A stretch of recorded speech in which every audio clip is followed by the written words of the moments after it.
So you've got yourself a fork, silver plated nickel. You just want to flatten off the head, so go ahead and do that. Just use a rubber mallet and a flat surface. And once you've done that, you will end up with this. So now you can secure your fork and start bending. So let's go ahead and do that. So now you need to secure your fork. I just do this between two pieces of wood, but you can use a vise or any contraption that you come up with. Now get yourself a bending tool. I do sell these on my website. They're currently on offer and they're fantastic. And this is a really simple design, may I just add. So we're going to be taking these middle tines and just wrapping them around these outer tines. So to begin with, put your bending tool all the way down one of the center tines like this, and then simply start wrapping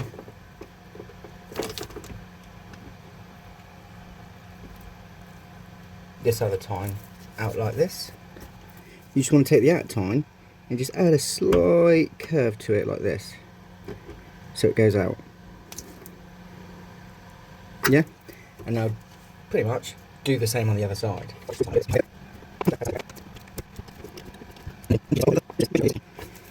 And you should have something just like that. Very simple, very quick. And now get yourself a pair of round nose pliers. Here comes the advert.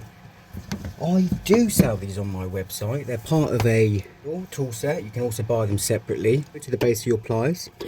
And I'm going to explain this again. I know I do it in every video. But go to the base of your pliers because that's the widest part and the strongest part. Create your circle. And then once you've created your circle, then start working your way down the pliers to tuck that tail in.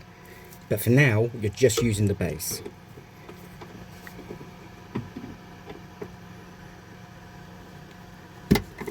So get that circle put in. Try not to leave too many tooling marks. Be as gentle as you can.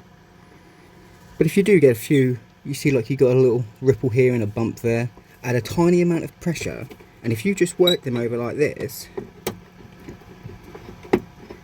there you go, that's now perfectly smooth, and a light bit of sanding will finish that up lovely. You've used the base of your pliers to create the circle. You're now moving up ever so slightly, and with each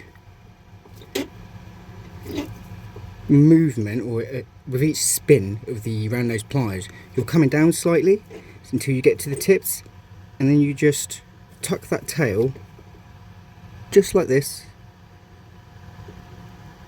and it will just pop over, and then you'll have something like this. So now we need to replicate that on the other side, so let's go ahead and do that.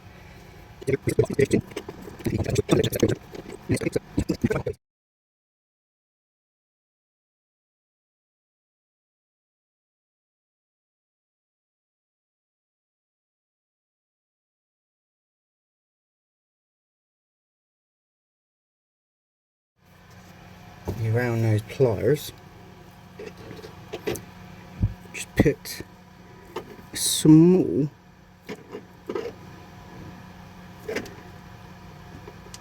loop on this one, like so.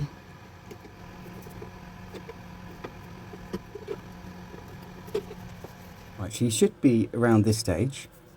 So what we're going to do now is cut it out into our pieces, and the way that I do that is just with a pair of bolt cutters. So we're just going to go, I would say, say around there. Why did you choose there? For no particular reason, I just thought that looked like a nice spot. So now you've cut off the head with a pair of bolt cutters, just straighten up your cut, take off the rough pieces there, using a file. And then once you've taken off that rough edge, we can then go down the centre. So again, using your bolt cutters, just go down the centre like this. Then you have two pieces like this. So just go ahead and file off these rough pieces.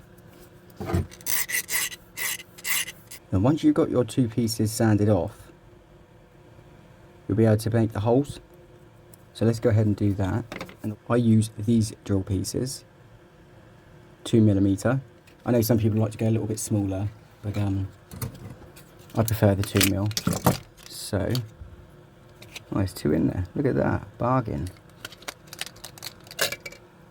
Mark where you would like to drill, unless you feel confident, and then in which case, don't. Is around there. You've got your hole made. So go ahead and do that on the other one. So you've got your 2 holes. Just clean up around the edges. I just use a little bit of sandpaper for that, because you'll see like it bears up a little bit. So just get a little bit of sandpaper, go over that, get rid of those bears. I like to use stainless steel for the jump rings, just because they're stronger. And a lot of the earrings that I make, even though I use the thinnest forks that I can use, they're still quite weighty. Just ever so slightly open your jump ring up, and you can feed that into your earring, just like so. So once you've got your stainless steel jump rings in, you can just come across with your earring hoop, depending on what design you've decided to go with, and then just gently close it up. And you can get more specific tools for this, but I don't have any. So I'm just using what I've got, which is a pair of pliers. Should have something like this, and the hoop is going to be sitting in the wrong direction. But with these ones, you can twist. So you just hold the bottom tight, and then just twist it to the way you want it. So they're a really good choice, because they're fairly cheap. And they're really pliable. So now you have your 2 earrings, you've got your hoops in. So now the next stage is going to be clean these off with some warm water and some soap, and then protect them with whatever protection you want to use. So the one that I use, which is really quite easy to get in the UK, is Silvo Tarnish Guard, but I can appreciate that you can't get that in all parts of the world. So any tarnish guard, any silver polish will do. So go over it, give it a good clean, give it a polish, and I'll bring you back when we're at that stage. And there you go, 1 pair of fork earrings. If you've enjoyed this tutorial, which I hope you have, please like and share. It really helps the algorithm get this pushed out. And come across and follow my page and join a fantastic community of other crafters and share some ideas. And as always, have a fantastic day, and thank you so much.